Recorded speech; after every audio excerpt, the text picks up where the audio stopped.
If it hurts, game the brakes, no get you, double it up, put on more steam. Protect our kickers, our quarterback, our lead, our ball game. All obstacles, block, cut, sides, do the game, tap, this win in.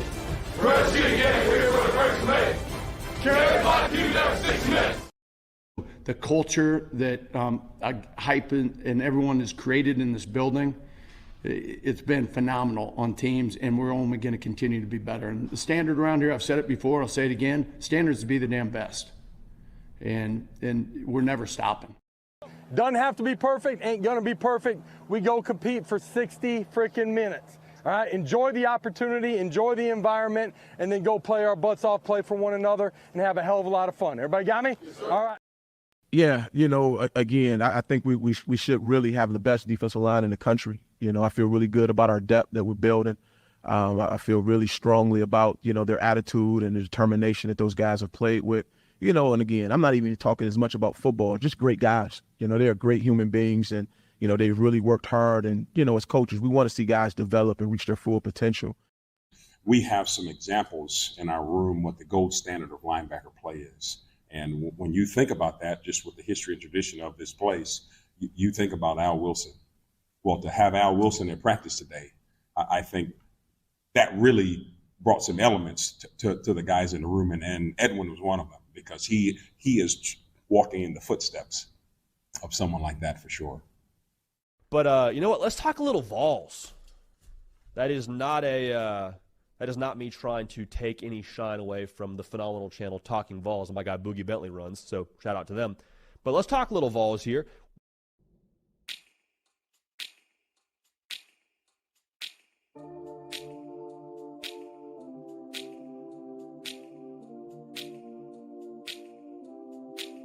Do you remember when we fell in love? I remember, don't worry. Do you remember? I remember how it all began. How could I ever forget? It's the first time. Do you remember? I can feel it. I can feel it. I can feel it coming in the air now. I can feel it. I can feel it. I can feel it. It's coming in the air now. Oh, no. We fell in love. You remember the time. How could I ever forget? You remember the time. Oh, no. We fell in love. You remember the time. How could I ever forget? Coming in the air now.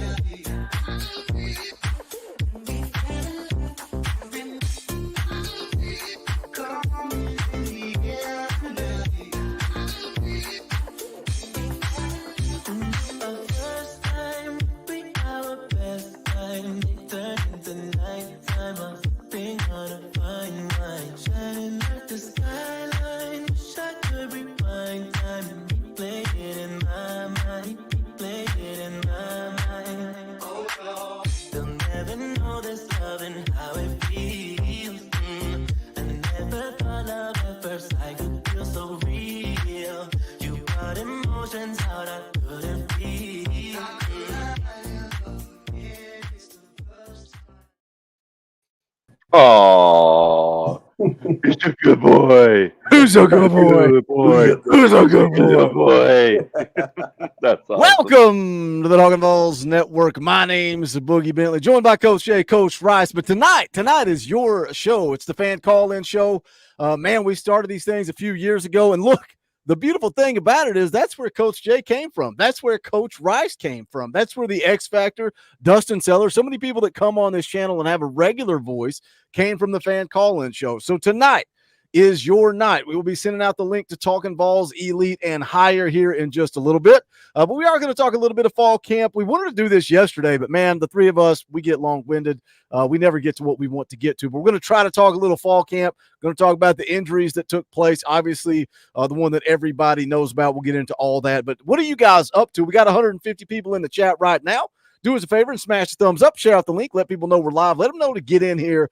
This is where the fans have a voice. And I think you guys realize it. I think most people realize it. Talking Vols is the place to be as a Tennessee Vol football fan. Let's see who's in the chat. Kason Ledbetter is here. Hey, Vol Nation, sucks what happened to Thomas. Yeah, we're going to get into that. We're going to talk about it. We're going to look at the options. Everybody's name is on, or eyes focus is on Boo Carter. Is he ready? We'll talk about it.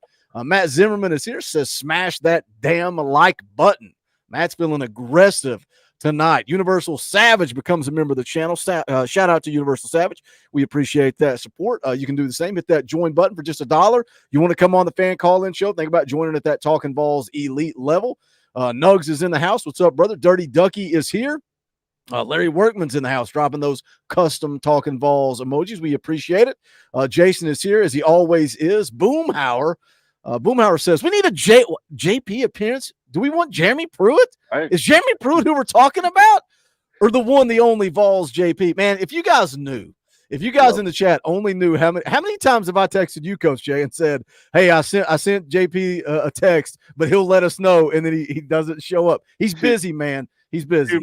Too many to count. Vols JP, he got that real serious upper management job, guys. So he's doing his dang thing, and we're all proud of him doing his dang thing and making those Benjamins, man. So I'm sure as soon as time allows, we'll get it Vols JP on here for a good old fashioned rant. But yeah, I love that guy, man. My initials are JP, so once I saw on YouTube, Vols and JP in the same sentence, Coach J come running.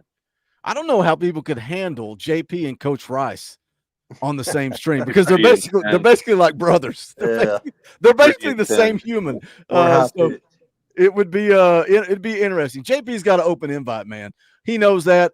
When he left the channel, he said, Boogie, you're working your tail off, and I feel guilty coming on the show. And he's like, I don't want to be a part of that. You do your thing. And so he walked away for a year, and I texted him. I said, hey, man, I know you started this thing with me, and it was a passion or something you just enjoyed, but you didn't want it to become a job. I said, so here's the deal. No stress, no pressure, open invite anytime you want to come on. So he's got that open invite. Hopefully we can get Vols JP back on here talking some Tennessee football. Jeff's in the house. Jeff drops a 20 spot. That's Orange Boy. That is a very generous super chat, my friend. We'll play the clip if I can find it. Rocky Top! Jeff says Vol World Order. Shout out to Jeff for the super chat. By the way, I never check the Talkin Vols Instagram DMs ever. And if I'm not following you, even more specific, I don't see them. And I just happened to stumble in there today and saw that Jeff sent me a DM that he picked up a Vol World Order shirt. So Sorry I didn't see that, Jeff, but we appreciate that support. And also thank you for the super chat. Gage for 5 says, Dorothy, what's up, fellas? Perfect thing to watch on my last 2 hours of shift. Yeah, you deserve it. You've worked hard, Gage. Take the rest of the night off. Enjoy these 2 hours of Talkin Vols live. I'm sure your boss has no problem with that. John Watts for 5 says, Dorothy, we appreciate you, John. Thank you for the super chat. Boomhauer liked that answer. He liked that answer, so he said, Boogie, I'll go ahead and join the channel. We appreciate that, my friend. Matt Zimmerman for 5 says, Dorothy, so excited for this year. Shout out Matt Zimmerman. Shout out to Bays in the chat as well. Says cheers to JP. Mole's slot car racing buddies. Anyway, let's talk some fall camp. Actually, let's start with this, because I saw this the other day. And the three of us, we're all rocking it in the EA Sports College Football Talkin Vols Dynasty. Things are tense. Things are heating up. I'm undefeated right now. I beat Clemson on the road. But did you guys see this? This video is absolutely hilarious. So what they did was they went to players and they asked what they thought their ratings would be. And so, like, you're going to a defensive back, you're talking throw power. You go to Nico, you're talking deep route running. This is hilarious. Let's take a look. Your worst attribute in college football 25 is throw power. What do you think the rating is? I feel like it's a 38. Lower. 18. 18? I was literally a quarterback in high school. That's crazy. I don't believe him based on that laugh. I don't believe him based on that little giggle. I don't know. Little touchdown. Kick power. What do you think it is? I said 27. 43.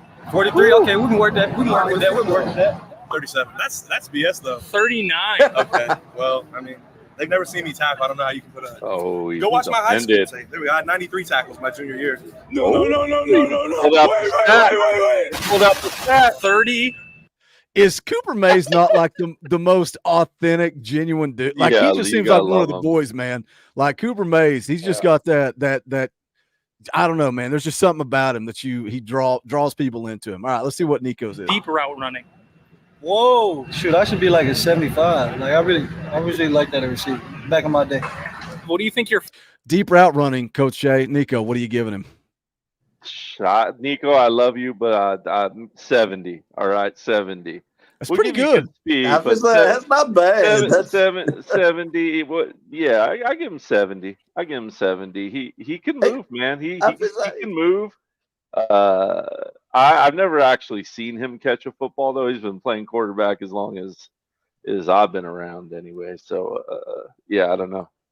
Very athletic though. Yeah. Use those long strides, get down the field. Yeah, he's got those, and he can jump. He can jump. You know, I know he can jump. Being a volleyball player. Yeah, world-class volleyball player. He's super athletic. Yeah, I'll give you a 70, Nico. But yeah, stick to throwing the football, please, though. I like this one too. This is a good one. finesse moves rating is?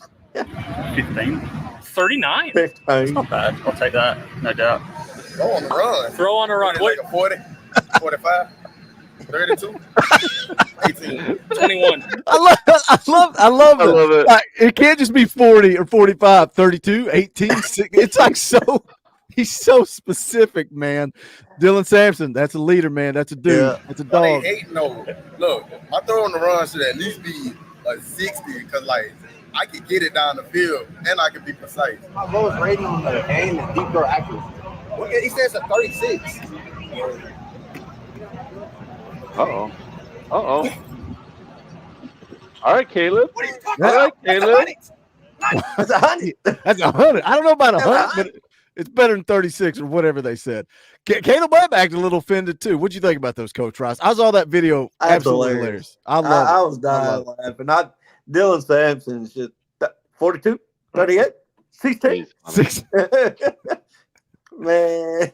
I thought that was makes it, get to see them on the practice field just having fun, after practice and just being themselves. So I love every second of it. Let's talk a little fall camp. Then we're going to open it up, get everybody on here hanging out, talking some Tennessee football. Injuries, obviously, that's the big story out of the day. Jordan Thomas, non-contact knee injury yesterday. VolQuest reported the news, out for the year. The names that they rattled off, Boo Carter, of course, right there at the front, Christian Charles, Christian Harrison, Jalen McMurray, and Will Brooks. Coach Shea, where do you think this coaching staff goes? Number one, do you think Boo Carter's ready? We know that Tim Banks likes to go with veterans. I was talking to Nelson. You ever say something and somebody comes back at you so confident that it makes you doubt yourself? I said it wouldn't surprise me at all to see this staff roll Will Brooks out there. And he said, Boogie, Will Brooks plays safety. And I said, no, he played some star last year. No, man, he just played safety. And then I go to VolQuest and they said, no, Will Brooks played a little bit of star last year. He could be a guy. But this coaching staff likes veterans.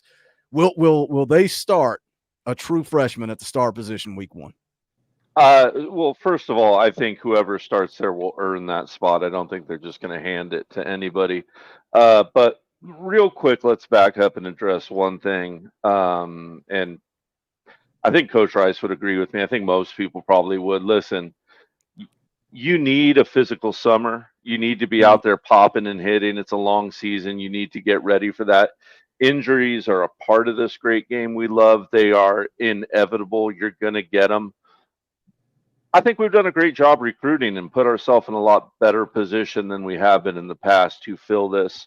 And, once again, we are not saying he is that person, but there's parts of Boo's game that we've talked about on here reminds us of a certain number 14 that used to play for the Vols, a certain number 14 that was asked during his freshman year to step up and be special. And when Eric Berry stepped up and was called upon, he was special, guys. Everyone saw it. I believe he was the freshman defensive DB,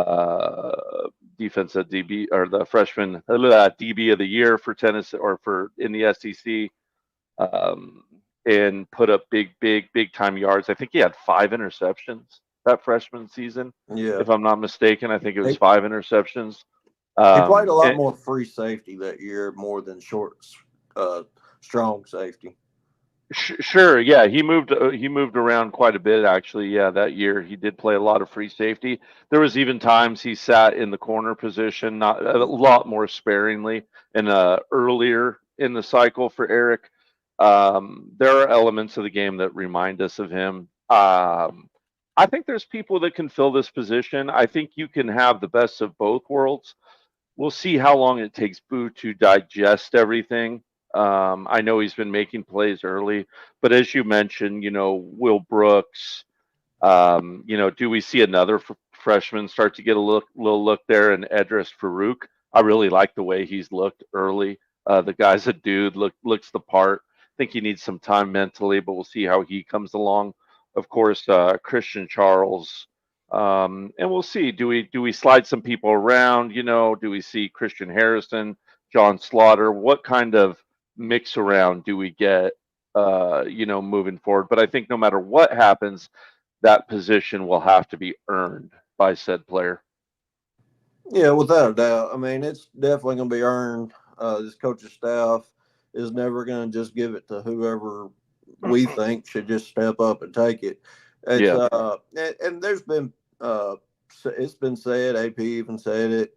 It's Boo's job as far as he goes out there and proves it on the practice field, and I firmly believe that as well. I think he's the most athletic secondary player, especially at safety and nickel.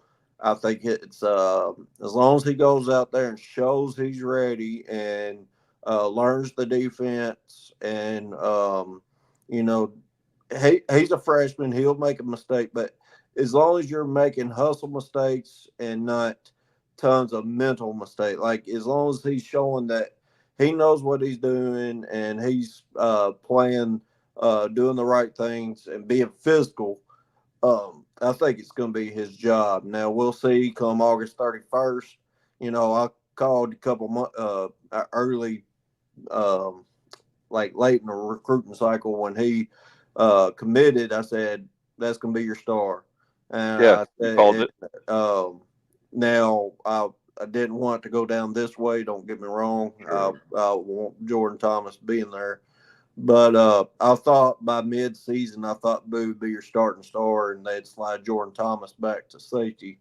That's what I was predicting. But hey, it's your time, Boo. I think this is your spot that you need to step up and take the role and run with it. Coach Not Rice, saying, Coach Rice, do you think this can be a blessing in disguise for Tennessee? I mean, you felt like Boo would take that star position early.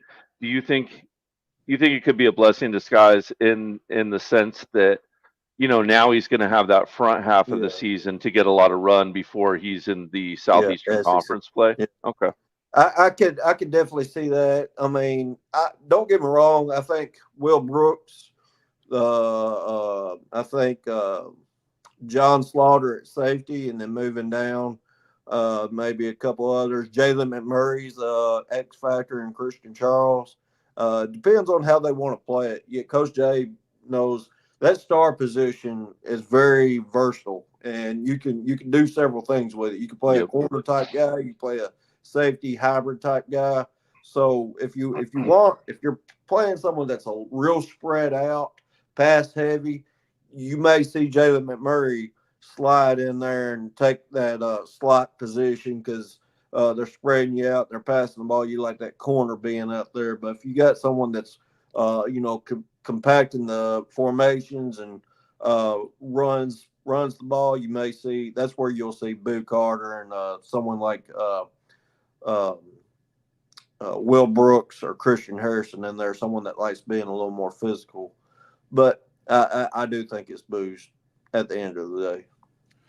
Travis Bishop for 2 says, I think Christian Charles is the X factor. Boo, too. Listen to what AP and VolQuest said. They talked about really the safety position being a key part of this thing, because is Jacoby Thomas, is he doing what he should be doing at that safety position? And then that kind of leads you to where Will Brooks ends up. Look, man, people can say what they want about Will Brooks because he's a walk-on. It reminds me of Dane Davis, right? Dane Davis was a walk-on. He earned that scholarship, but Dane Davis is a key piece to this offensive line. He gives you the versatility to plug and play. He's played a lot of SEC football. Will Brooks has too. Even though he's a walk-on, he's played a lot of valuable reps, in-game reps. I'm excited about Boo. I don't know that I want to throw him to the Wolves. It's unfortunate. Jordan Thomas waited his time. This was his time to shine, and he lost that, unfortunately. Matt Begley's in the house. What's up, Matt? You know the deal, bro. You're a veteran. Take that phone. In the words of The Rock, turn that there you go. Attaboy. Attaboy. All right. What do you think about this whole thing, Matt? Jordan Thomas out. You think Boo Carter steps right in? It's going to be tough. I mean, to step right in, I think, as a freshman. Although, if you look at him, man, his body, it doesn't look like he's a freshman whatsoever. Very talented. It sucks for Jordan Thomas, obviously. He's waited his time, and it just really sucks at the timing. I think that was one of the biggest questions coming into the whole season was, what is the secondary going to look like, and taking a blow. So, I could see them, throwing in Christian Charles and seeing what happens. But, the talent level that Boo has, it wouldn't shock me at all to see him by week 2, week 3, getting most of those snaps. I just want to remind you guys, this is your show. This is the Fan Call-In Show. The link is out for Talkin VAWLS Elite and Higher. It's on the community tab. You go to our YouTube channel, click that community tab, and the link will be there. You can jump in here and hang out with us. We'll go as long as you guys want to go, talking Tennessee football, fall camp, injury reports. We mentioned this a little bit yesterday during the live commitment. Lance Hurd has had that bulky knee brace on, minor cleanup procedure in the offseason. And VolQuest had reported that he would be back for the scrimmages, ready to go. What I read in the practice reports from this morning was he was taking contact. He was a little bit more active today, so that gives you a little confidence. But you're one play away, and you don't want to sit here, Coach Rice, and speak it into existence. But that's a concern for me on that offensive line, right? You're one play away from Lance Hurd being down, Dane Davis going in. There's as much as I just praised Dane Davis, big difference in Lance Hurd and Dane Davis. There's a big difference in Cooper Mays and Bison Lang or William Satterwhite or wherever you have to go at that center position. This team's got to stay healthy, man. They have to stay healthy. Yeah, and the offensive line, we've said it over and over again. We saw it with Cooper Mays last year. Offensive line, our depth is building, but it's also that type of position right now that you really need one more year to let those guys grow. And that's the reason why it was so important for these guys to come back, these super seniors, so that they can grow in the offense, and then you can add even more reinforcements. In fact, I like the interior depth better than the outside depth. But I do like what I've been seeing from Larry Johnson. Of course, Dane Davis is Mr. Versatile and can play every position, but he's not that elite tackle that you have to have on that backside protecting Nico. I mean, we've seen it over and over again how important that is. So it's worrisome. Hopefully, Hurd, our O-line, like 22, stays healthy majority of the year. So, but we'll see when that time comes. Yeah, we're going to talk about Larry Johnson. I was just going to say, Larry Johnson, the chat is right. He looked great in the drills. He whooped Bryson Eason pretty good in an endo drill. Going back to Joseph's bested Hurd in endos pretty good. But Larry Johnson, for me, he's taken a huge step. That last piece of the puzzle for him, for me at least, is pulling. We require our tackles to be able to pull and run blocking. So we'll see if he can add that piece to the puzzle. But he's a mountain of a dude. So if we can get him up to speed, we're rocking and rolling. The practice footage today, made Larry Johnson look extremely good. Like he looked Yeah. good if you watched for it, sure. the footage from this morning. College football fan also becomes a member of the channel, joining at Talkin VAWLS Elite. We appreciate that, my man. If you want to join the show, the link is out there on that community tab, Talkin VAWLS Elite. Just click that link. Make sure you got headphones on, or just you don't have to have headphones. Just don't have a bunch of background noise, people yelling, punching each other in the background, or a gigantic dog on your lap. We encourage you to not do that. If you do, it better be a good boy. It better be There you go. a good boy. Matt, what are your takeaways? We're 4 practices into this thing. Tennessee's going to be back on the field tomorrow, and then they're off on Tuesday. What are some of your takeaways and just what you've seen, what you've read?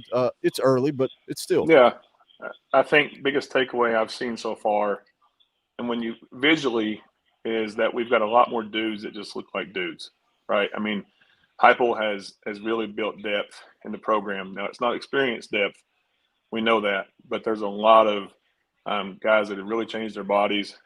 You can just see that, and Kaner said it the other morning, that it just looks like a real SEC football team. In years past in Heupel's regime, we've been one injury away from devastation. And I don't think that's what we have this year. I do think we have the ability to overcome some things. Coach Rice, you just said it, though. We've got some really experienced guys coming back on the O-line. We need them to stay healthy. But the sink doesn't just ship if one goes down, right? I think that's the testament to what Heupel and his staff have done is they've built some depth along the defensive, offensive line. The defensive line is just stacked. I mean, that looks like a legit SEC defensive line. Yeah. Josephs looks like a completely different human being, first guy off the bus. And then, I saw the drill today of Hurd and James, and it just looked like, the two of the best and the best going against each other. And, they're not going full bore yet. So, overall, I've enjoyed what I've seen and read, and I think it's going to be a really good season. Fall camp is always such a scary time because you're trying to ramp guys up and you're trying to get them ready. And then you have something like that happen today with Jordan Thomas. You can't afford too many of those things, obviously. Let's get college football fan in here, new member of the channel, brother. Appreciate you coming in. What are your thoughts about fall camp so far? I mean, I think it's been pretty productive other than, the injury kind of got me a little bit concerned, You think Boo Carter's the guy, or you think they go with more of a veteran guy? If he lives up to the hype, I think what was he rated coming out of high school? Y'all know? He was a 4-star, but he was an elite 4-star. And I think wasn't he graded as 100. As an athlete? Yeah, he was an athlete, and he ended up being the number 100 player in the country. Yep. Okay. So Shady Hayward, as much as we've been praising Shady Hayward for the last 3 months, that's where Boo Carter was.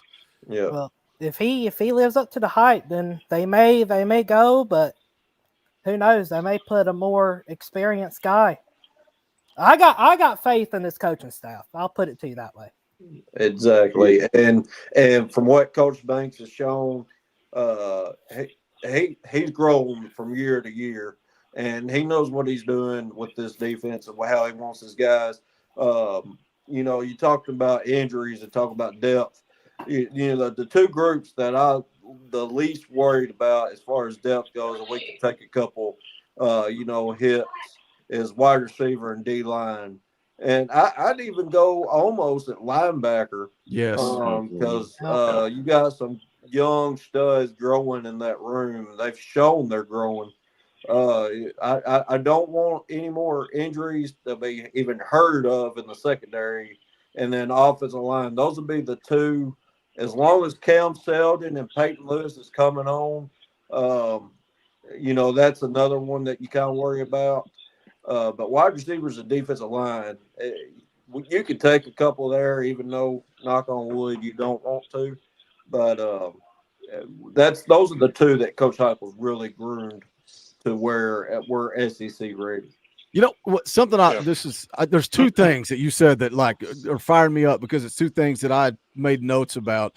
The running back room was a concern for me because of the injuries. Cam Selden Again, we talked about this yesterday. He's close, and he should be good for the season. That's Yeah. huge. Peyton Lewis is a true freshman, and that was a concern for me, man, because I thought he could be that third running back. I think he's that talented, and I think he's a guy Mhm. that we're going to be talking about for a long time. I think he's got quickness, he's got explosiveness, and something that I think it was Volquist reported is that he basically has talked about how he really developed mentally because he was able for the first time to sit back and just watch and learn and soak things in. And he said he really developed mentally throughout the spring. The physical part of it, he's God gifted, man. He's got the talent, he's got the athleticism, but that mental side, being able to sit there in the spring. Now, I don't know. Is it just talk? Does it translate? Another thing though is this linebacker room. And I was listening to Coach Inch, so much so that I want to share it and play it, but I don't know that people like when we do that or not.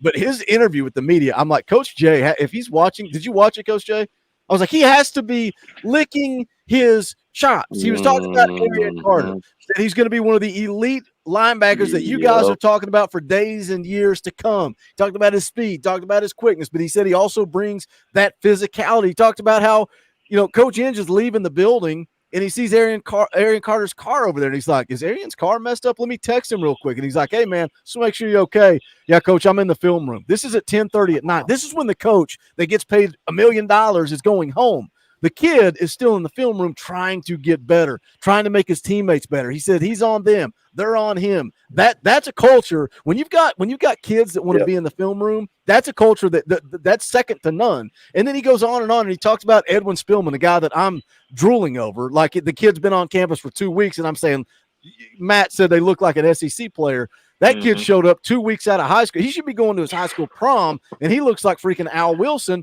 And speaking of Al Wilson, Coach Inch made that comparison. He said he's walking in the footsteps of Al Wilson. Coach, I know you're licking your chops listening to Coach Inch. The complete opposite of Rodney Garner in front of the media. Yeah. Hey, listen, when I broke down Spillman's film during the breakdown series, I had said in there, and I kind of got roasted for it. I said, hey, listen, when it's Spillman's sophomore year and Arian Carter and Edwin Spillman are starting linebackers together, we'll have not only the best linebacking unit in college football, but it will be better than most of the Bama units you've seen in recent years. And everyone kind of jumped on me and told me slam on my brakes.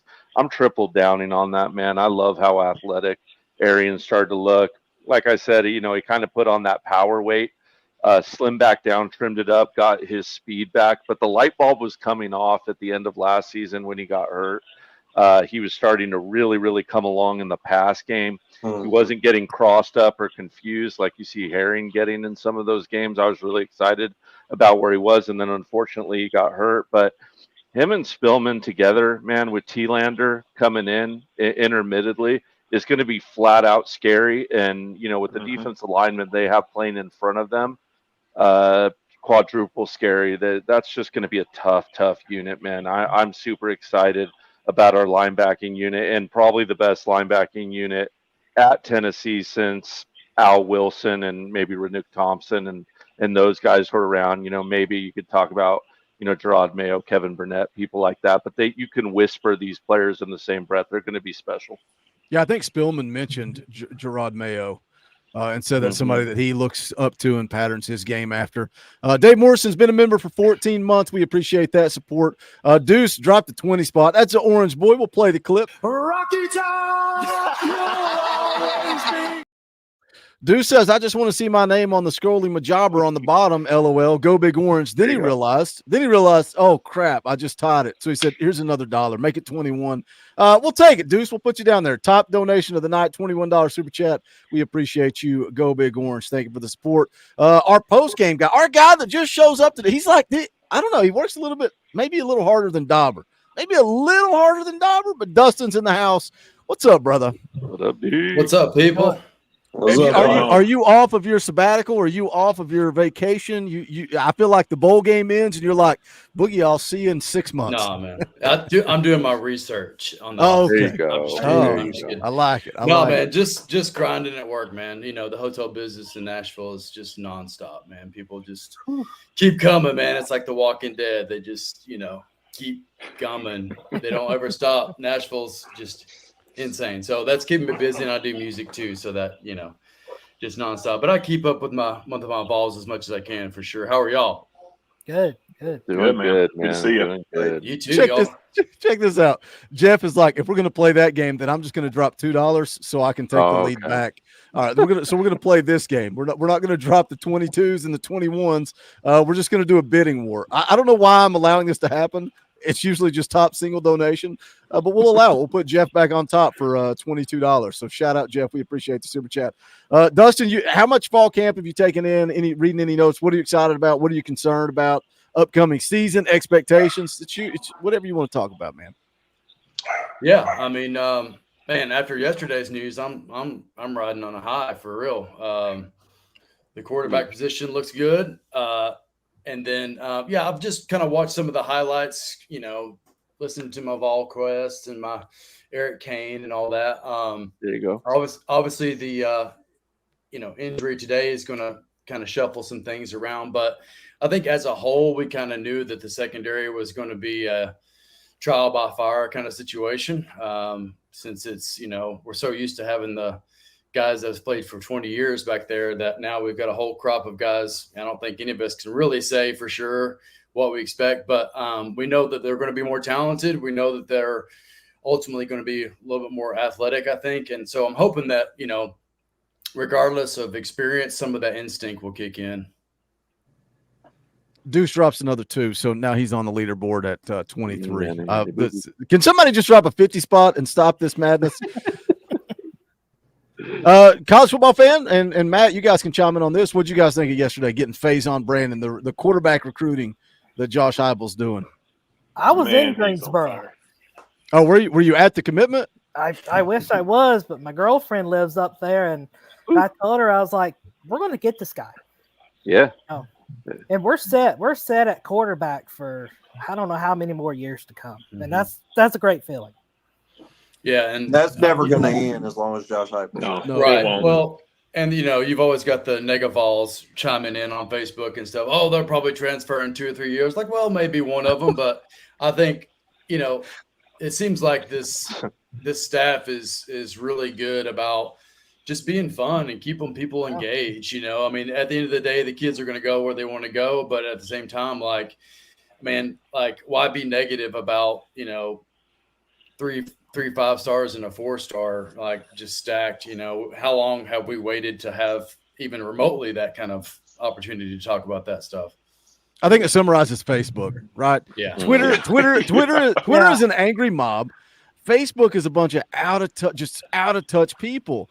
And it's like everybody wants to say 3-star you, and then we land Faison Brandon, and the comments that I'm seeing are, well, we've landed 5 stars before and it didn't work out. I'm like, yep, let's go recruit a bunch of 2-stars. Yeah, why bother, right? Why bother? It's just insanity. It's insanity. But let's speak some common sense here, Matt. QBU, man. Tennessee is QBU right now. It is. Not only is it such a big impact in the recruiting class for 26, but it's also will be for 27, but also 25. I mean, you're seeing guys that now, I think Coach Jay said it yesterday in your video when I went back and watched it last night, about the 5-star wide receivers are lining up. The 5-star offensive linemen are lining up because they know not only do I have Nico and George and Merklinger and all these guys, but my whole entire career at Tennessee, I'm going to have the quarterback that's the one of the top in the class to play with.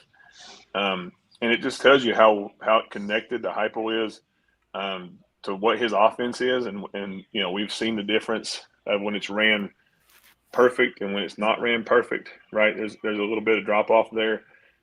Super, super excited to see him commit. Cool video yesterday too. And I don't know if you went back and watched his own release that he put on Twitter, but you can tell he's genuine too and excited. And then the only thing I read all day long was how close in comparison he is to Hendon.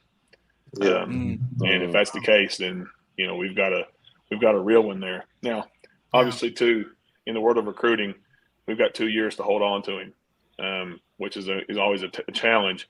But he has 2 years to recruit too. That's the most exciting piece.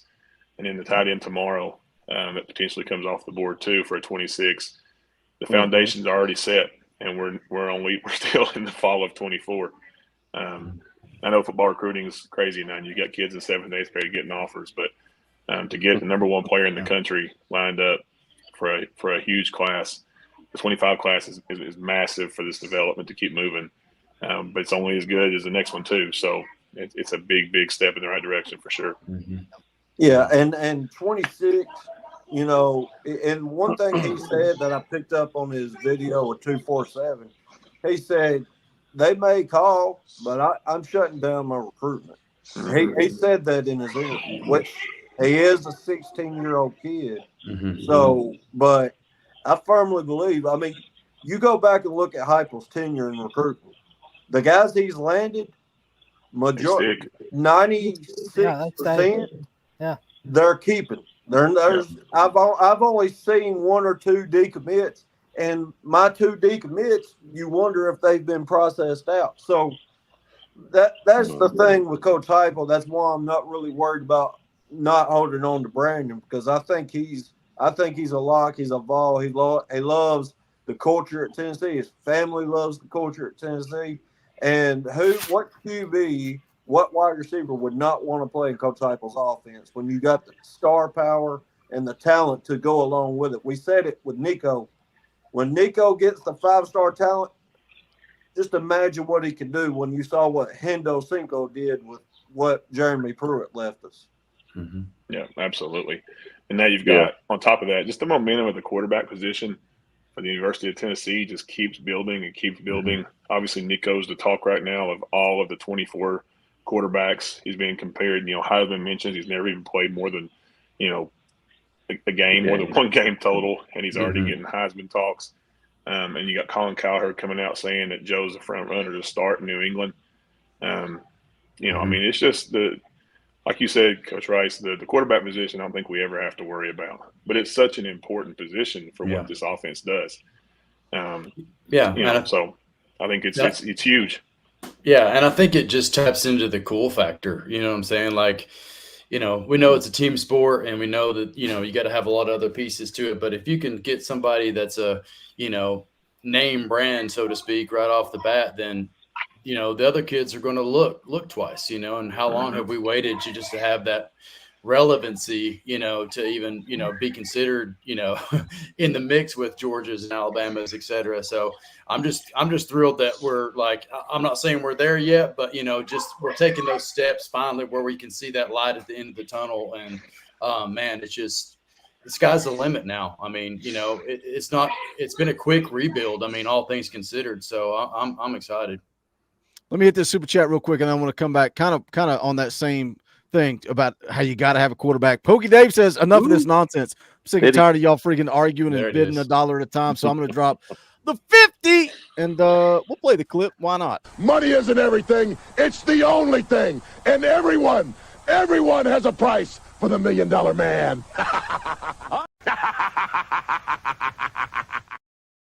Pokey Dave drops a 50 spot. Biggest donation of the night. Says, here you go, boss man. That 50 spot GBO. Thank you, Pokey Dave. It is good to see you in the chat, my friend. Very generous donation. We appreciate that. I want to come back to something Matt was talking about, quarterback. You got to have a quarterback, right? It's a quarterback game. And I'm just going to say the same thing I've said over and over and over and over and over. You got to have a quarterback. You got to have guys that protect the quarterback on the outside, and you got to have guys that get after the quarterback. And the foundation. Look at what Josh Heupel started rebuilding this football team with. A quarterback. He went and got his Nico. The offensive line, you could argue that Glenn Ellaby missed, but man, they were shooting for some big-time prospects with Francis Mauigoa, with Stanton Ramel, with Lucas Simmons. Who was the other kid? Why is my mind going blank? There was 4 of them in that same Nico class, and they got it was Shamrod Umarov. They got 1 out of the 4, but then you look at what they did last cycle. I mean, they landed some dudes, and Gage Ginther's a guy that Coach Jay was high on. We brought Pancakes and Bacon on. By the way, they're going to be back on Wednesday. Tune in for that, 7 p.m. Eastern time. But we told Kyler, man, give us one guy in this class that you love, and it was Gage Ginther. And I think, you know, I think Kyler knows a little something about playing offensive line at the University of Tennessee. He knows what he's looking at. But then you fast forward to the class of 24, you go get David Sanders, you got Douglas Utu, you got Nick Moore. Man, the offensive line recruiting, protecting these quarterbacks, protecting you've signed 2. And I know we got a long way to go with Brandon, but 2 number 1 player in the country. Are you kidding me? When's the last time that's happened? Oh, wait. Do we got to go back to Fulmer? We probably got to go back to Fulmer, I would imagine. Bryce Brown, was he number Trey one? Smith was the last one. And Bryce Brown was number one as well, wasn't he? Wasn't he number one? Under Trey Kiffin? Smith and Bryce Brown. Yeah. So two completely different coaches, but then also the edge position, right? And James Pierce, Joshua Josephs, Caleb Herring, Jordan Ross, like the list goes on and on. Coach A, go ahead. No, I was going to say Darnell Wright, and was Wanye a 5-star or was he a high 4-star? No, I think he was a 5-star. Yeah. I think it was 5-star, yeah. Yeah, yeah. But, listen, just the depth of that offensive line they're building is what's awesome. We might have pulled one or two, but just all the way through, like Boogie was saying, is what's impressive about it. And that room's thickening up really nice.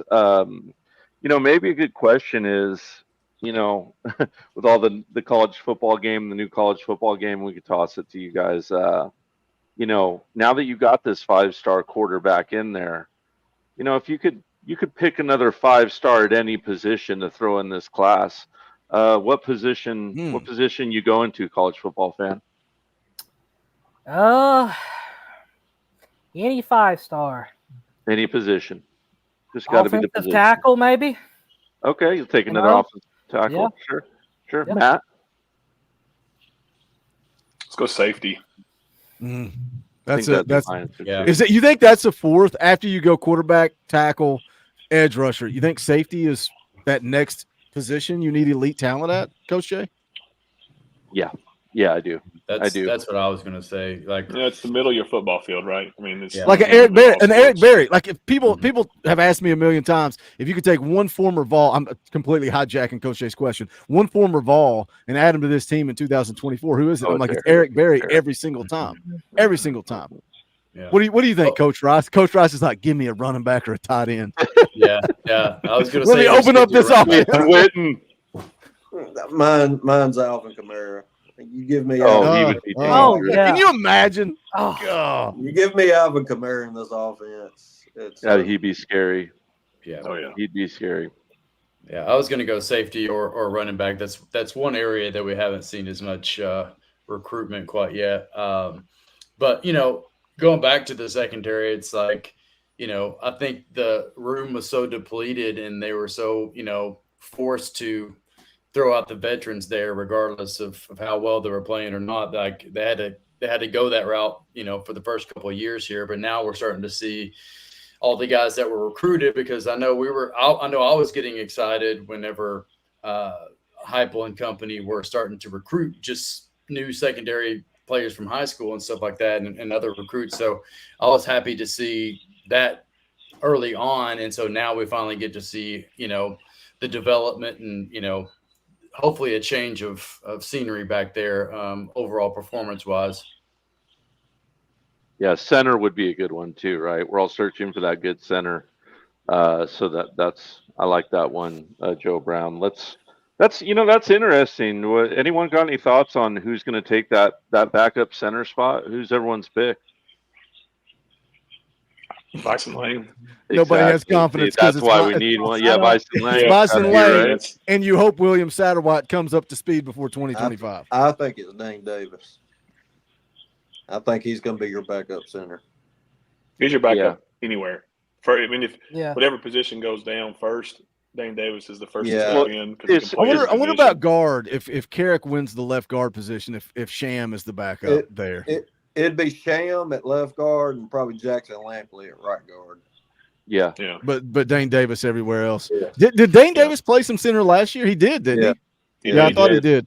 Yeah. And again, it goes back to Ollie Lane. It goes back to just the versatility that he brings, and like, don't hate on the kid, man. Like he's a VFL, he's an East Tennessee kid. You love to see it, man. You love to see those guys come in and earn those scholarships. Yeah, and as far as recruiting goes, what is that? Everyone feel Nick Moore? Is that who's going to be coming in? Yeah. Trying to play center. Maybe Well, I can see Agamora maybe sliding in there too. Yeah, I see Maybe. more at a guard, left guard. I see Okay. more sliding in there just because of his athleticism, being able to move and pull. Because we pull our center every once in a while on a pin and pull, but I don't see us doing it that much. I think you got Nick Moore, you got William Satterwhite, and you got Bryson Lang as your three centers after Cooper Mays. But I do think with Dane Davis's experience and his, just the physicality, playing in the SEC, you can't unmatch that. Having SEC playing experience, that's hard to compare. You can't beat that. No.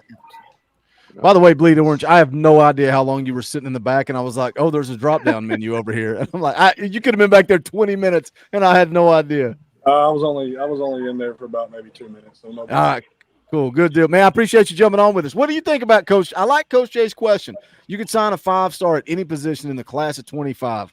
What position you rolling with? I mean, well, we've already got the quarterback. I would say,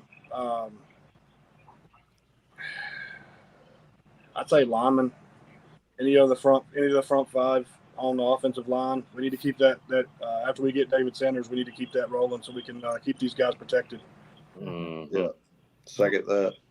I think David agreed. Sanders is in the boat. I do too. I think he's in the boat. Yeah. I almost said something I was not I'm a supposed to third. say. Almost said something I was not supposed to say.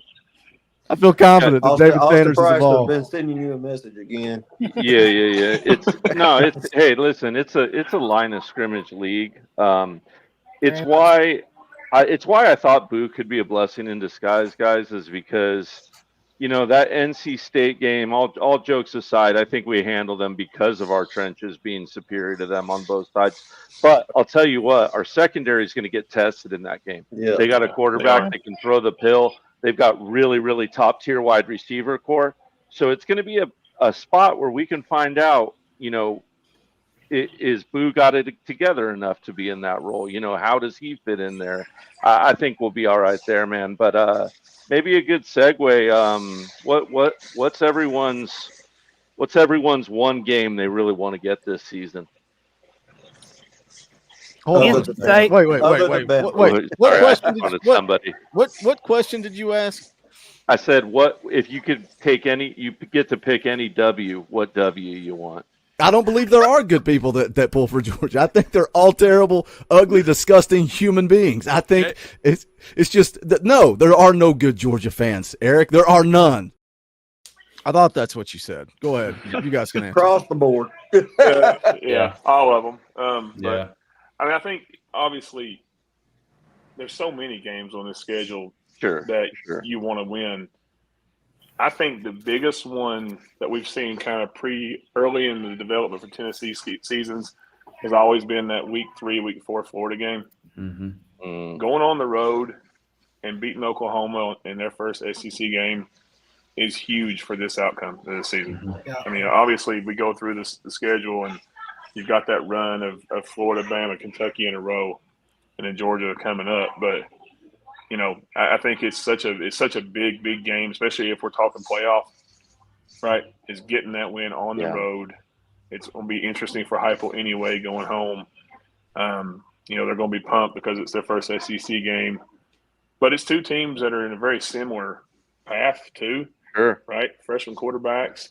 Yep. I just don't think Oklahoma has the offensive defensive lines that we do. And you talked about that with NC State. I think that's one of those things you're going to see this year, Coach Rice and Coach Jay, that we're going to see the defensive line and offensive line take over football games, which is really going to be impressive. Yeah. They're so good. Yeah, and the secondary is so uncertain. We need as much push and disruption from the veteran D line as possible, because if that gets things off schedule, then we're going to be in much better shape in the back end. And then I think right under the uncertainty of secondary is the uncertainty of linebackers, but I feel a little bit more confident about the linebackers and their development with Peely being back in the mix, because we didn't get to see him hardly at all last year. So I'm excited to see what he brings to the table. Yeah, I mean, I know it's very early in fall camp, but based off everything that I've read and seen, I don't think we're going to have too many problems with our linebackers. I think they're going to be beasts. But yeah, I would say for me as well, just because of the storyline, Heupel going back, everything, and all their channels are all saying that they're going to win because of their defense. Well, every year that Tim Banks has been there, we've been better. We've got what they calling the best defensive line in the country. I think that's pretty accurate. If not the top 2 or 3. And we're going to wreak havoc. But I think that's a must-win. It's pivotal for us to get that win for the rest of the season and try and make the playoffs too. Like if Matt gave the right answer. I hate Georgia and they can all go to hell for all I care. But Matt gave the right answer, because what if Tennessee beat Georgia, but they lost to Oklahoma early in the year? And that kind of I just think that Oklahoma game sets the tone, man. I think for all the reasons that Matt ran off, man, that's why that game. I think if you beat Oklahoma, you're starting the season 6-0, and Alabama comes to town, college game day, electric environment. I think you've got a chance to go knock Alabama off. I think you got a shot at 11 wins if you beat Oklahoma. I think if you lose to Oklahoma, you could be looking at a 9-3 season, Coach Rice. I really think you could be. Well, and I second that. I do think a 9-3 would be the route which you see most likely if you did lose that Oklahoma game. But I also see a route where, say you lose one of those games, we're not thinking we're supposed to lose, but not saying this is going to happen, but we do happen to upset Georgia at Georgia. It does boost you back into the playoff mix if you had lost one of those early games. And say you beat Bama too. Say you lose to Oklahoma, but you beat Bama and Georgia. So, I mean, not saying that's going to happen. That's the least of all likely scenarios. But I do, on either side of it, like it's getting into the playoff. Yeah, I think it's either a question of which games we want to win the most, which games we need to win the most, and I think Oklahoma is the one we need to win the most. I think we're still like a 5-point underdog as of lately, which is going to be a tough environment with all the, storyline with Heupel and all that kind of stuff. I don't think that'll really affect us too much if we're set and ready to go, but it's going to be a tough environment right off the bat, and I just think that our depth and our veteran players and some of these playmakers that we haven't seen the rest of yet, I think is really going to hopefully take over that game. But I agree with Matt, man. I cannot stand Florida.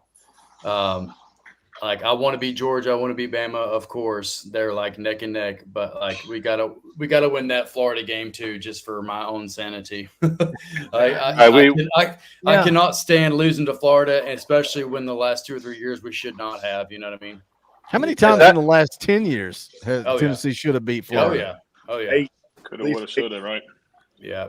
Is that everyone's answer for the team that if we lose to them, you're going to be the most pissed off about? Yeah. No, that would be Vanderbilt. Yeah. Well, I mean, you know what I mean. Realistically.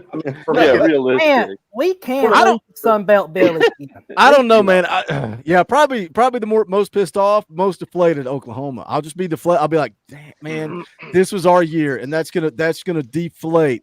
You'll be able to watch the views, Coach Jay. You'll be able to watch the views. They're going to be sky high going into that Oklahoma game. If Tennessee loses, some of the audience will drop off because people will be deflated. People will think, well, here we go again. It's the same old song and dance. You also have a bye after that game too, which is that makes it even worse. Makes it even worse. So you got either super positive momentum going into that, or you've got 2 weeks of, okay, now Arkansas, the questions of doubt raises in your mind.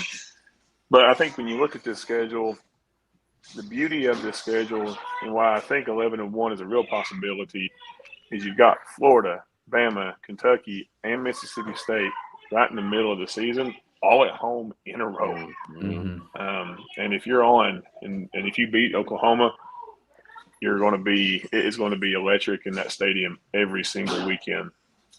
I just want to a playoff on the line. So I want to acknowledge Michael Lynn in the chat. Yeah, this is a fan call-in show. You never know what's going to happen. There may be kid noise in the background. There may be dogs in the background. But this is all about letting people come on and have a voice. Matt's muting himself in between. I got no problem. Matt, no.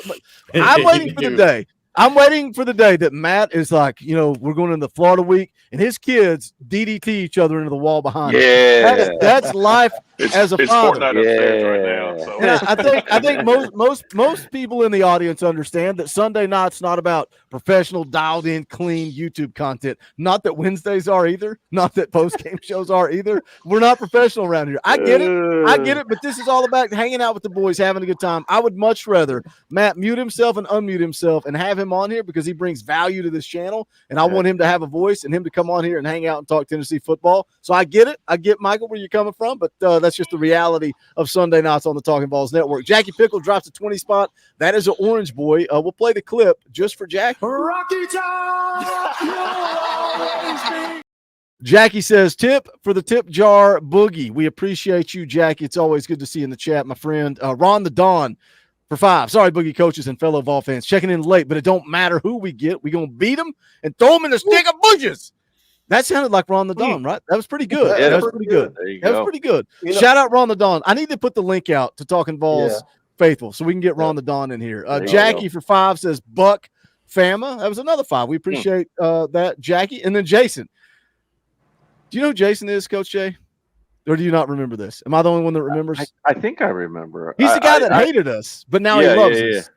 Yeah, like he dropped super chats to insult us for a long time, but we won him over. And now Jason loves the channel for $20. That's an Orange Boy. We said we're going to do it just for Jackie. We're going to do it just for Jason. Rocky Top! Jason is all the way on the other side of the planet. Hello, gents, from a bullet train in Japan. Thank you for the content. Fun fact, there's a Tennessee bar in Tokyo that is like walking straight into Knoxville. Trip out on that. That's weird. Interesting. Interesting. Yeah. I will say though, we've been talking about Oklahoma. I'm actually more worried about the NC State game than the Oklahoma game. I don't know if You get him, Coach Rice. Hold on. Here. All right, talking NC State.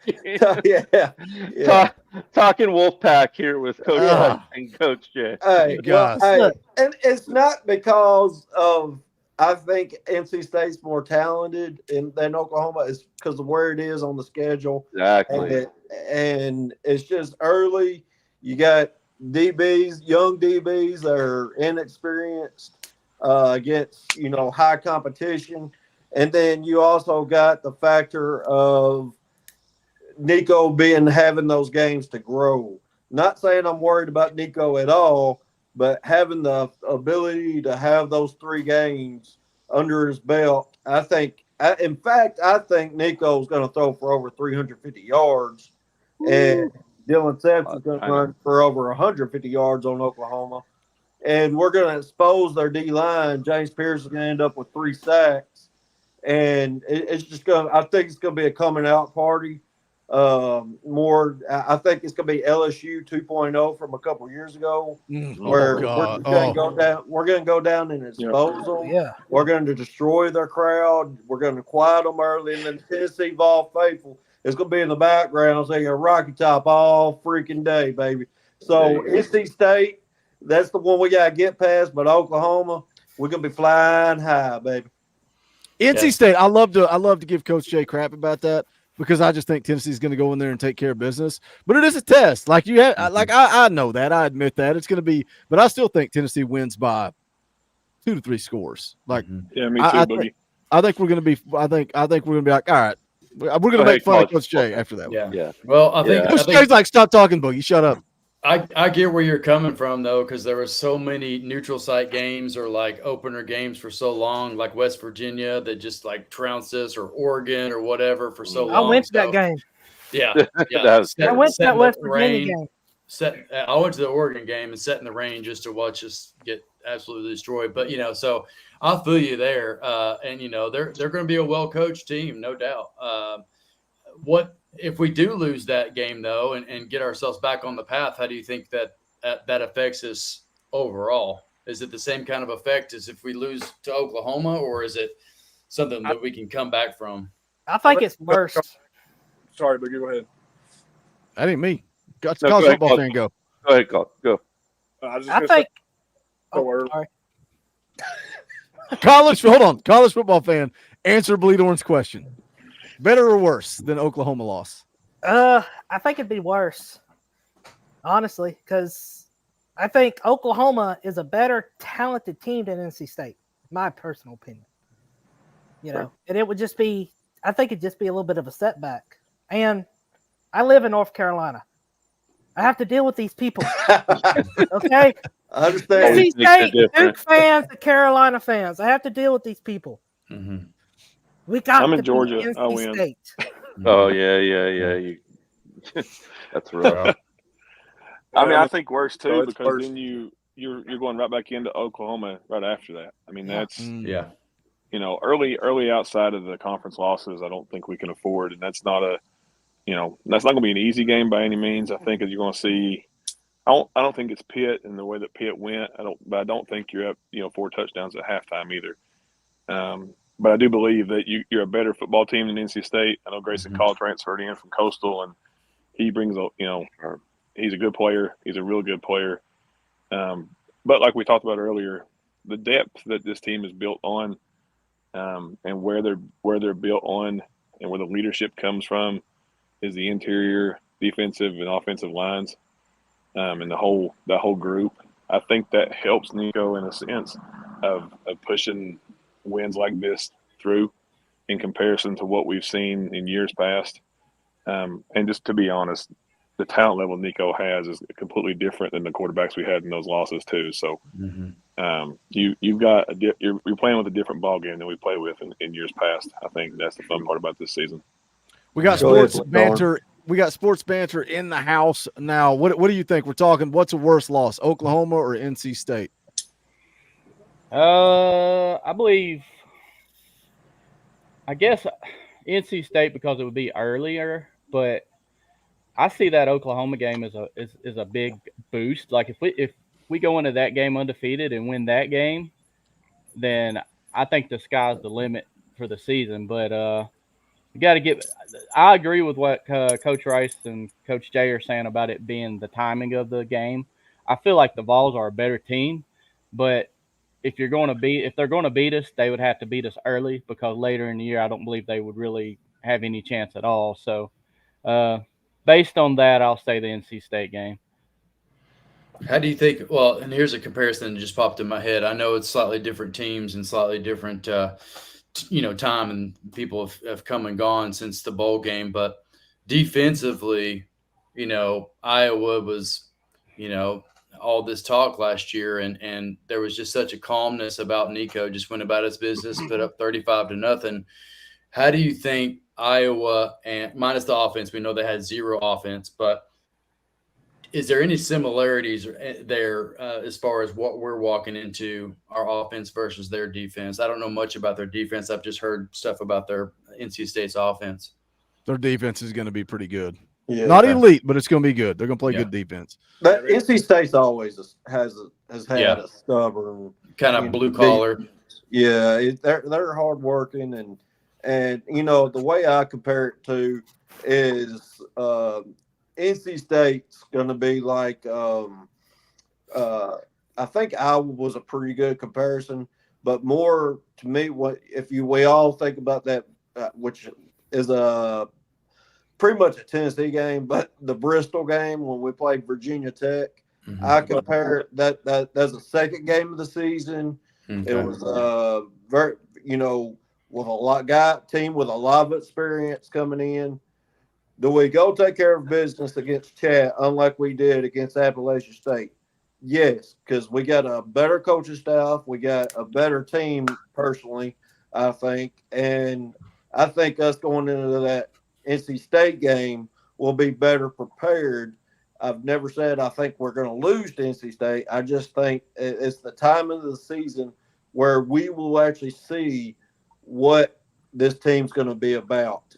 Are they going to come out with a light, hair on fire and just light the whole world on fire, or are they going to, come out slow out the gate and then end up getting a win? I don't think that's Coach Heupel's team. I don't think that's Nico's team. I don't think it's in their DNA, but it's for us as fans to watch and see. It's closer to Pitt than they're closer to Virginia. If you look at those two games. Yeah. And to be fair, Yeah. Coach Jay's So- never said that Tennessee's going to No. lose to NC No. State, but I'm No, going to no, bust no, his I didn't balls think so either. every time we Yeah. get on this channel, and I have an opportunity. But now we got to change gears here for just a second. We got a special guest in the house. We got to let him take the floor. And what I want this man to do, Ron the Don, I want you to break down. I want you to break down the entire 2024 season. What is about to happen on Rocky Top in 2024, Ron the Don? Well, what's going to happen is we're going to win. We're going to bite somebody. We're going to chew on somebody. We're going to throw them in the sticker bushes. That's what's going to happen. We are not. Did somebody say 11-1? Yep. How dare you? How dare you? We're going to win them all, ladies and gentlemen. Even if for the first few games come out a little bit rocky, the defense will carry us. Then once Nico gets his footing by the Oklahoma game, we're going to romp and stomp and make it a whole bunch of mess for the SEC teams. And that's what we're supposed to do. This is our time to tell you, I'm not waiting to 2025. Yay, 2025. I want something for 2024. We're long overdue. We can do this. And, hey, we got the players to do it now. Before, we had the coaches, but we didn't quite have the staffing and the people really wasn't really. I think now we're going to be ready. We are really going to do our thing. And it's going to be an amazing event. And everybody sitting there holding hands, being quiet, singing Kumbaya, my Lord. Kumbaya. We ain't gonna run like that. No. We're gonna hold hands tightly. And we're gonna take the field along with the players. Now, this is gonna be a special year. If this won't be, it's gonna be the first of the special years, because this is just not. It's not going to be a one-time event. We're going to get it this year. We're going to still kick tails even in 2025. But this is our time to shine, to do what we did. The coaches are in line. The players are in line. And we're still recruiting. Watching those videos, we'll still recruit. And we're going to get more offensive weapons, more arrows in the quiver, whatever they call it, for our bows. So let's do it. Yeah. Rocky Top! Ron the Don never disappoints, ever. Like never, ever, ever. Ron, the chat loves you way more than they love anybody else that comes on this channel. By the way, shout out Christopher. We appreciate the membership, my friend. The link is out for Talkin VAWLS Gold and higher. Oh my gosh, it's always good to see Ron in the house, man. Other than we're going to win the national championship, Ron, how you feeling 4 days into fall camp? The players looking really good. The players that have gained weight, it seems like they get ready to attack their positions. This linebacker core, I mean, what is it, the Will, the Mike, all those positions are going to be filled with adequate players who are going to actually know what they're doing this time. I mean, maybe last time it was just a little bit of athleticism that they can make those plays. But this year, they're going to have the proper coaching and the proper athleticism to get the job done. I mean, they may miss a few assignments here and there, but it's all going to be made. It's going to be a thing of the past. All this stuff in 2023, God rest his soul, Joe Milton. You gave your part for the Big Orange, but yeah, it's time for us to kiss all that goodbye. It's going to be special. Believe me, it's going to be special. Yeah. That broke our hearts so much to go 9-4 or 8-4 after having such a good year in 22. So it will be nice to get above that. I think everybody on this channel has said 10-2 or 9-3 at the absolute worst. So anything below that's just gonna break our hearts. I had a bunch of stuff queued up to talk about from fall camp, and now that Brian Staley is in the chat, I'm assuming everybody on this panel saw the catch that Braylon Staley made in practice. Sure. If not, we're gonna pull it up and take a look at it. Watch this free. Let's watch this catch. Watch Braylon Staley.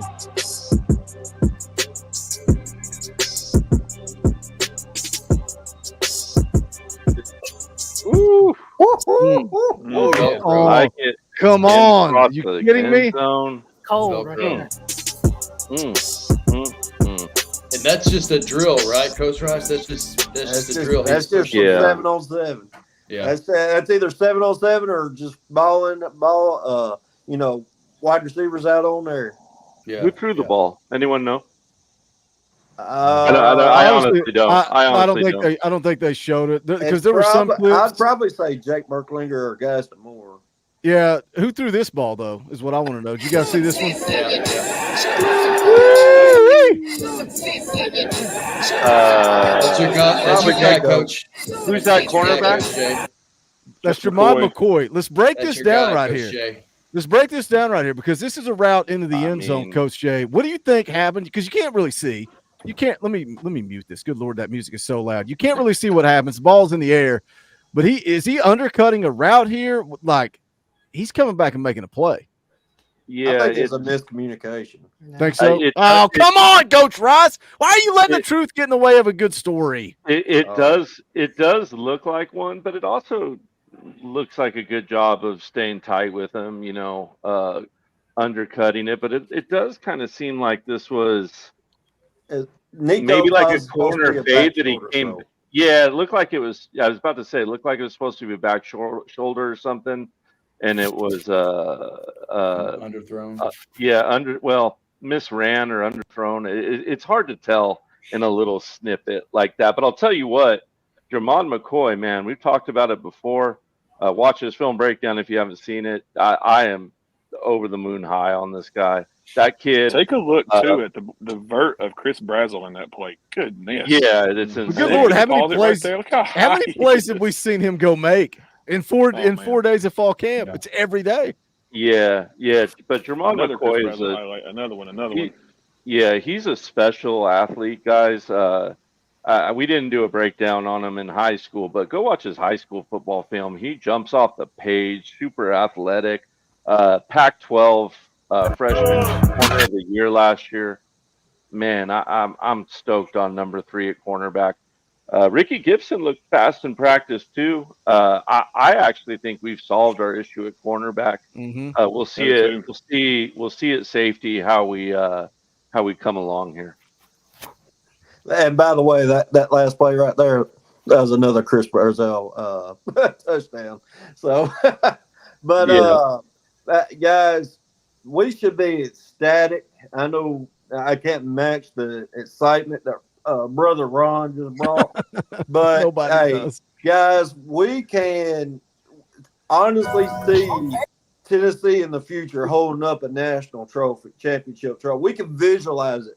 When is the last time we can say we honestly, everybody gets on Tennessee fans, oh, this is going to be our year. But realistic Tennessee fans knew that wasn't that we were not in the spot to think national championship. We were wanting 10 wins, get to the best spot we can. We're actually thinking national playoffs, national championships this year because of the talent we're recruiting, because of the guys we're bringing in, because of the coaches that are coaching and developing. And we just got everything coming together like we had in 22. Now, can they go out and do it? We still got to go play. We got to get on the field and go do our thing.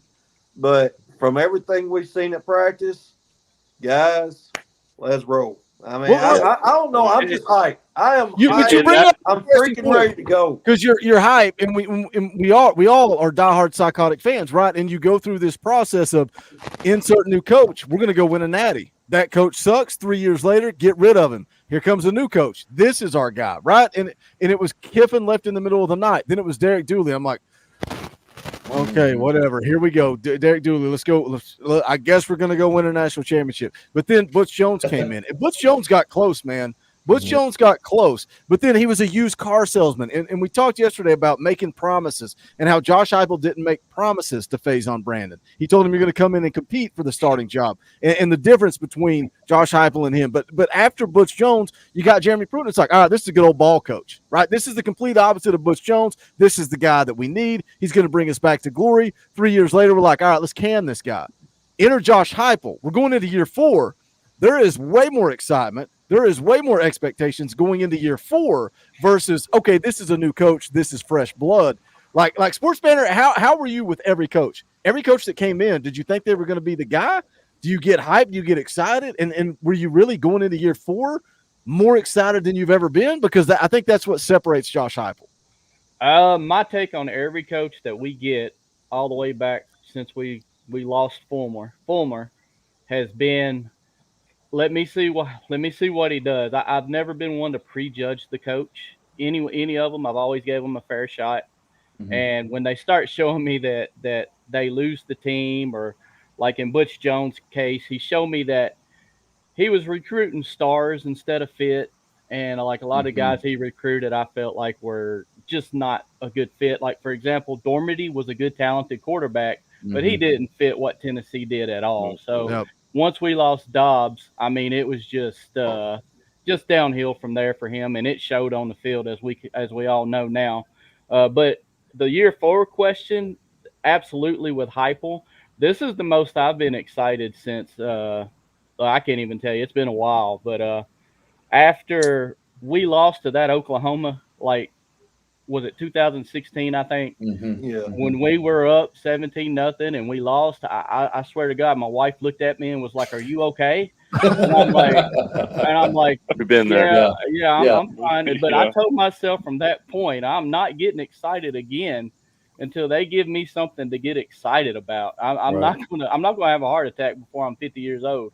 It's not gonna happen. And I've kept that, but this year right now is the most excited I have been in years. Like, I feel like I'm very confident in what we got on both sides of the ball. And yeah, going into year 4, I haven't been this excited about a coach we've had. Yeah, before any of these recent 3 or 4 that we just went over. So yeah, I'm very excited about what we got this season. I think we're going to compete. I think we got a chance to win the title this year. That's not to say we're going to, but I think we should make the playoffs. We should compete in the playoffs. I got us at 11-1, unless we just lose some games we're not supposed to, and that's a possibility. But I believe they have the ability to go 11-1 and then really compete in the playoffs and have a shot. So yeah, for a year 4, this is unprecedented, especially for the Vols as we have known recently, for sure. So absolutely. What I think is so special about this group, and what I've seen, is in the first 3 years you've seen different position groups develop, and we've seen the difference of what Hendon did in comparison to what Joe did and how important that position is. But the beauty that I think we're all going to come to know and find out is that kids that Heupel recruits and develops from the time they're 18 to move into his system, that play through his system, are going to be first-round draft picks at the quarterback position. And I think that's the beauty of we haven't been able to see, because the transfer with Hendon only 2 years. Joe didn't play, only had him for 2 years. You've got Nico for 2 to 3 years. You've got everybody coming in behind him for 2 to 3 years. And they keep on recruiting.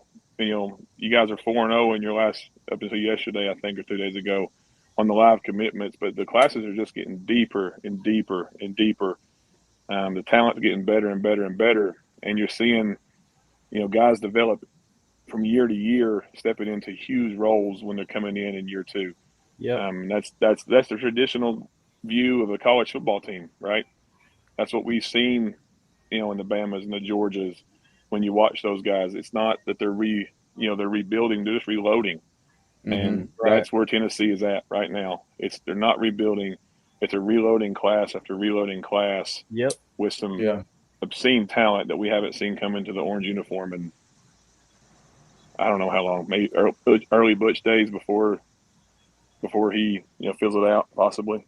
Yeah, and I think this the culture term gets thrown around so much, and I think it's deeper than just football too. I think you could argue that what Danny White's done for football and Tennessee sports across the board, just that alignment. I know, I remember hearing Coach Saban, I don't care if you're working in the offices or if you're cleaning up the sweat or whatever. There's a realness to that alignment. We've seen the worst of what an admin can do for over a decade, and I think it's there. I don't know that there's ever been a time in my life that Tennessee sports has been so successful across the board ever in my lifetime, because obviously you got the baseball and just so many sports I could sit here and name that has had success in the past couple of years. And I just think that still goes back to that cool factor. I think, Tennessee as a state, Tennessee as a university is just the it place to be. Like I said, I work in the hotel business. I see how many people are flocking to Tennessee, not just in Nashville, but, Knoxville and Memphis and Chattanooga. it's got that it factor. So I think that plays a part into it too. And, I think it's the perfect timing to have, for lack of a better word, a hip AD and a hip football coaching staff, because, they know what they're talking about and they know how to relate to the younger crowd, I think. And so that helps them with recruiting. And they just seem like they're cool guys to be around, somebody that you want to play for without the fire and brimstone, if that makes sense. Sure. Yep. Yeah, I mean, what Captain D said. I mean, our demise, we had some mediocre coaches come into a big program, but that administration that we had through those years was the demise of our program. Yeah. It was horrible. Absolutely Yeah. horrible. Yeah, it's one thing to make a bad coaching hire, but it's another one to do it 3 or 4 times in a row and not, we'll just, go to Dollar General and get our groceries this year and hope for the best. When after Kiffin, that sucked. That left us high and dry, but they should have never lowballed us like that. And double down on it over and over again. There was just too many people up there trying to stick to their old ways and not want to put money down, it seemed like. What I love about Danny White, though, is it's like he said he did everything possible to not hire Josh Heupel, because it's like everybody's going to say, I'm just hiring my buddy. I'm going to go back to my comfort level. And he's like, so I did everything possible to not hire Josh Heupel. But at the end of the day, Josh Heupel's the best guy for the job. And that's why he hired the man that he hired. Let me hit these real quick. Bob is in the house. What's up, Bob? Get in here, man. Bob, get in here and hang out. It's not a fan. He's driving through the Colorado mountains right now. Oh, I thought you said he's drunk, and I was like, "Of No, course he is. just It's Bob." he just texted me. Oh, Bob. What? He's not in his prison jail cell in the basement. Did he DM you or text you? He texted me.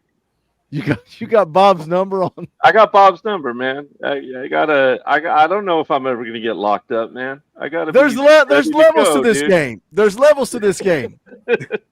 One man runs the channel. One man is in favor of the chat. I've created a nightmare. When he stabs me in the back, safely.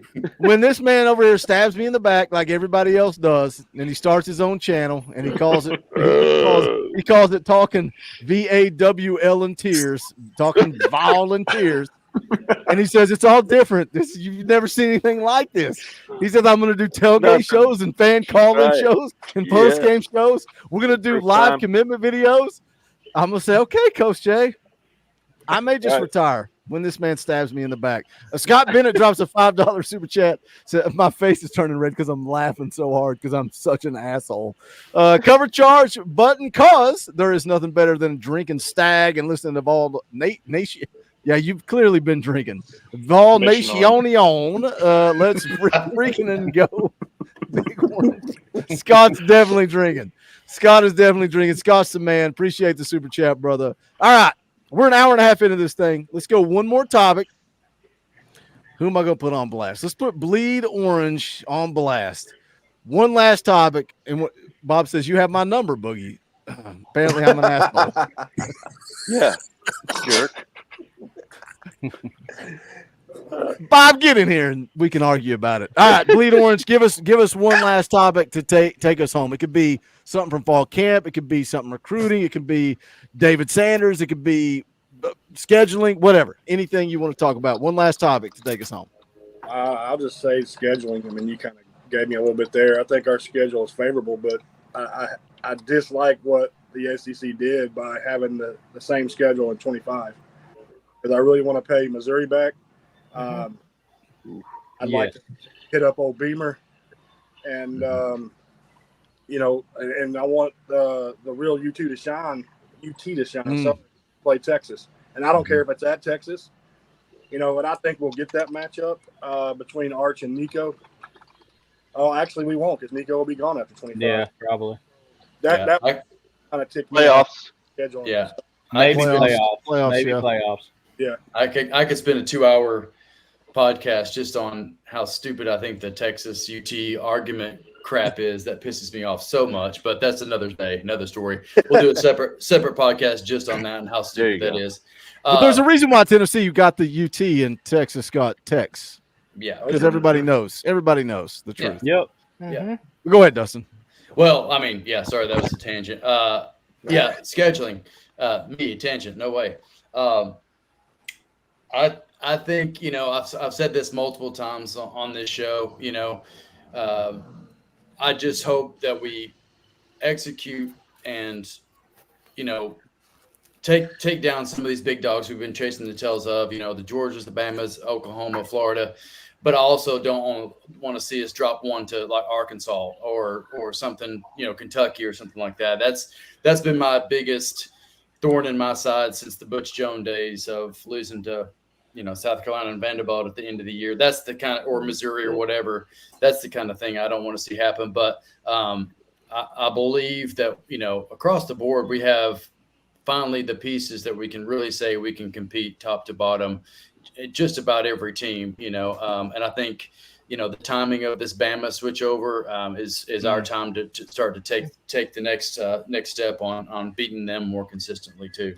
Yeah. Would anybody say that's Bama's a been a series concern? of runs, that's for sure. Well, I will say, Yeah, I will yes, say yeah. on that, as a caveat again, something about Bama almost worries me more because Nick Saban's still in the background lingering somewhere. I don't know what his involvement is, but that to me, he's still got that office in there. So that almost worries me just as much as before. So I think he's still got his fingers on some things.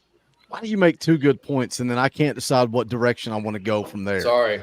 Because I'm amped up. I've got to get all this off my chest for the past. It's two good 4 points months. because you talk about dropping games we shouldn't drop. Heupel has been guilty of that too, right? The South Carolina game, the Missouri game. Although was Missouri favored in that game?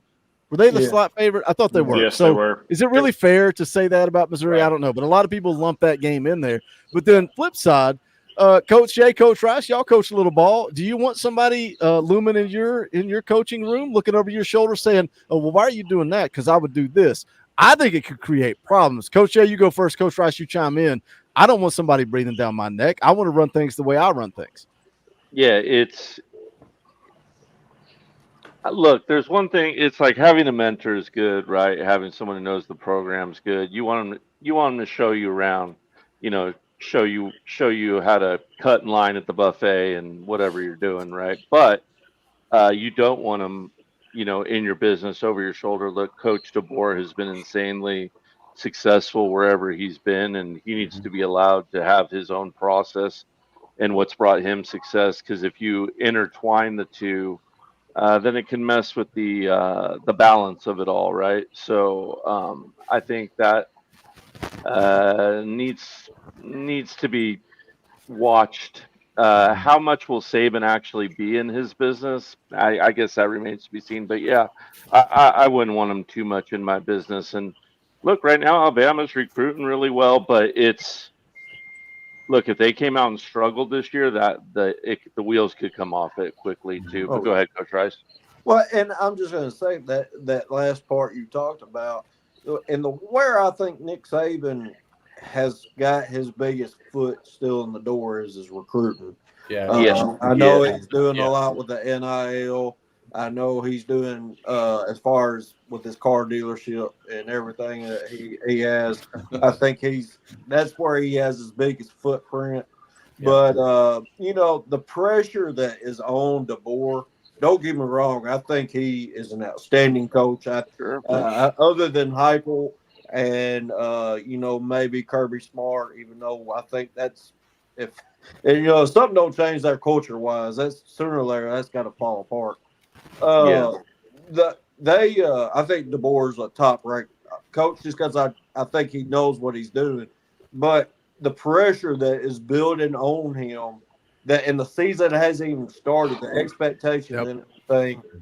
Let them let them struggle with USF like they did last year, or let them go up to Wisconsin and struggle at Wisconsin. There's going to be problems in Tuscaloosa as far as pressure and what their expectations come SEC play is, because they're national championship or bust. So, I mean, what's that pressure look like that's on DeBoer? Because I know from my point, I don't want no one Nick Saban-esque, like a mentor, that, yeah, he could say he's going to be mentor this, mentor that. But I don't want someone saying, you're doing everything wrong. You need to do it my way. Right. Because And it's just not, that's not good for culture. That's not good coaching yeah. wise. It's And not good for a team.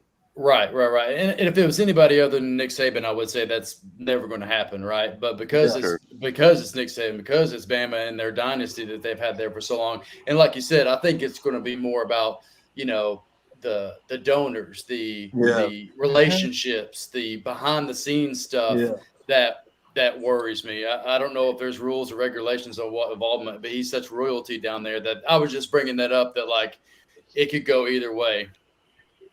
I don't want to. I want to be on the sideline. I want him to have a fresh roll of plays. So when we beat him in here, throw it down like, "What are you doing?" I want to see it all over again. I won't save it there. I want him to get another taste of this ball candy. He gonna beat it up, but I want him to taste the heartache, the pain. When we beat him again, he got to be. Now I'm gonna blame it on the coach. He ain't time for all that.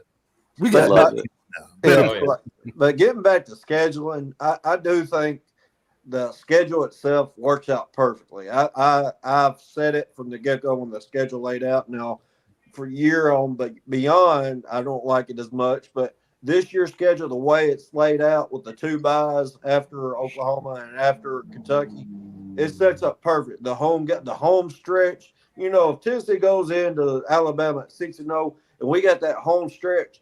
Can y'all imagine how crazy Neyland Stadium's going to be during that home stretch of games? Oh, yeah. Blow out Florida, go into Alabama, beat Bama, got Kentucky, got whoever the other one is.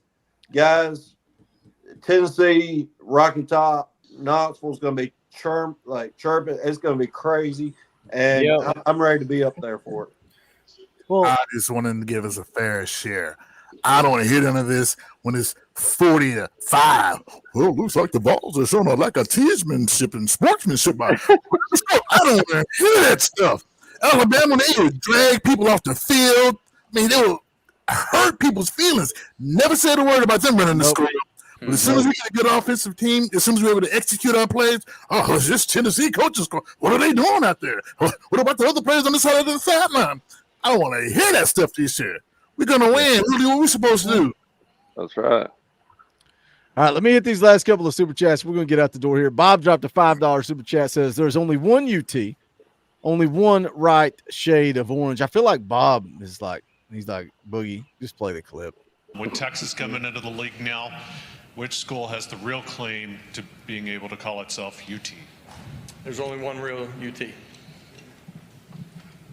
One right shade of orange. Oh, he almost winked like when I said that David Sanders was coming to Tennessee. He gave that. He like, I heard it. I almost said I shouldn't say. I don't know. We'll see what happens. Matthew Watson for 5 says Arkansas could be tough. Haven't beat them since 2007. Everybody's calling that a trap game. I got to see it to believe it. Man, oh gosh, this was so good. When we first started, I was like, well, it's going to be the 3 knuckleheads again. But then you guys slowly trickled in. Matt showed up. We're going to do it every Sunday. Like, my wife's like, you sure you're ready for this? It's awful early to start fan call-ins. I said, nope, they're a bunch of psychopaths. It is time to start the fan call-in shows. It used to be like we geared everything up the week before. I'm like, no. It's time to go. So we're going to do the fan call-in shows every Sunday. We're going to be live every Wednesday night at 7 o'clock, trying to get some guests lined up. Obviously, we got pancakes and bacon coming up on Wednesday night. Me and Coach Jay versus Reed and Kyler. I don't even know what we're going to do yet, but I'm just excited. I think that's going to be a fun show. They're going to hang out the entire time. Sports Talk Jay wants to come hang out, but he plays like he is such a dedicated golfer. He plays golf every Wednesday night. So he wants to come on a Sunday. I've not asked him yet. We were texting yesterday, day before, and he said, yeah, Sunday works better for me. I'm going to ask him, do you want to just come on for the fan call-in show? Like, do you guys that are on right now, on the fan call, y'all want to hang out with Sports Talk Jay? Yeah, like, absolutely. Would that be cool just to be able to interact with him and make him one of the boys, have a good time? I think he would enjoy that more. So I'll hit him up and ask him. If so, we may bring Sports Talk Jay on next Sunday and do that. But I don't know. Ben McKee, maybe we'll hit him up. JD Piquel, I got to hit him up, get him back on the channel. So all kinds of fun content coming up. But do me a favor, if you've not done it yet, do it on the way out the door. Smash the thumbs up. Go check out the Talkin VAWLS merch, bonfire.com/store/Talkin VAWLS. The link's in the description. We got this brand new for life. If you're Talkin VAWLS, you're Talkin VAWLS for life. VWO, Vol World Order. That's the brand new shirt. Man, my wife wore this shirt right here. We got the Cruton with Boogie and the coaches. We got Lurker if you're hanging out in the chat, but you never talk. My wife wore this shirt to the gym the other day. And all these women approached her and said, I love that shirt. Knoxville, Tennessee, that's such a great shirt. Where can I get it? And she's like, my husband's a YouTuber. And then like the girl that teaches the class is like, we're friends like with her and her husband, like they're a great couple. And she's like, yeah, y'all got to go subscribe to the Talkin VAWLS network on YouTube. You'll love it. So yeah, shout out to all the old ladies in the fitness class. Check out this Knoxville, Tennessee shirt. You can go grab that. All kinds of fun designs, whether you want to get offensive and talk about FUGA or Buck Fama, or you want to represent Knoxville, Tennessee, the chosen one, Cult of 8, Talkin VAWLS letter shirts. It's all there. The link is in the description below. As always, shout out to the members of the channel. We appreciate you guys. We love you guys. Talkin VAWLS Elite and higher. You're going to get the link every single time on Sundays. But if Ron the Don pops in the chat, he going to get the link too. He going to always get the link. Ron, do you need to say something? Yeah, I just want to say this. But the last 3 months, it's been really, really hard. It's terrible being without football. I want to thank you and all the coaches for the updates, the recruiting shows, all that stuff really helps a football fan, a Vol football fan, get by these slow periods. I'm telling you, I watch the show every morning, every time you get on there. It is well appreciated. So thank you, Boogie, for all you do. Coach Rice and Coach Jay, thank you for coming on here every day, giving them something to look forward to, something to listen to, and that is informative, and that is up to date, and it's right on time. So I just want to just say thank you. I appreciate that, Ron. These two dudes, both these two dudes over here, man. People on VolQuest have been making. People are taking notice. People that used to hate this channel are like, oh no. I kind of get it now. I get what these guys are trying to do. They're not trying to be VolQuest. They're not trying to be 247 Sports. They're trying to be who they are, and that's fans. And I think the more people see that, and the more people see it's authentic, I think the more people are going to like it. But these two dudes, man, like I always wanted to grow the brand. And it's like JP loved recruiting, but he stepped away. Dauber doesn't really follow recruiting. X doesn't really follow recruiting. I can ask these two guys over here to go live every single day, and they'll say, I'm here. Like, look, Friday, Saturday, Sunday. Who's here with me, man? These two dudes, they're my brothers. They love Tennessee as much as I do, as much as you guys do. So we appreciate those kind words, Ron. We really do.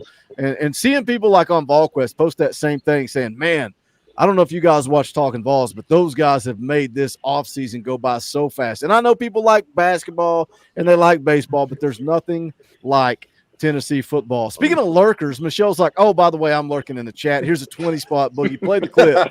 Play the clip before we get out of here. Rocky Top! Shout out to Michelle. She's always lurking. Didn't say a word the entire night, but she's like, I'm still here. Here's a 20 spot. We appreciate you, Michelle. Again, tomorrow, Carson Snead comes off the board. I've yet to see a time yet, so I'll probably get a video together just in case. If he announces a time, maybe we'll do a live stream. Probably not, because I've not seen anything. Tuesday night, 6:30. Wednesday night, 7 o'clock. Tons of content coming your way. But for the coaches, for the fans, my name's Boogie Bentley. This is the Talkin VAWLS Network. Go Big Orange.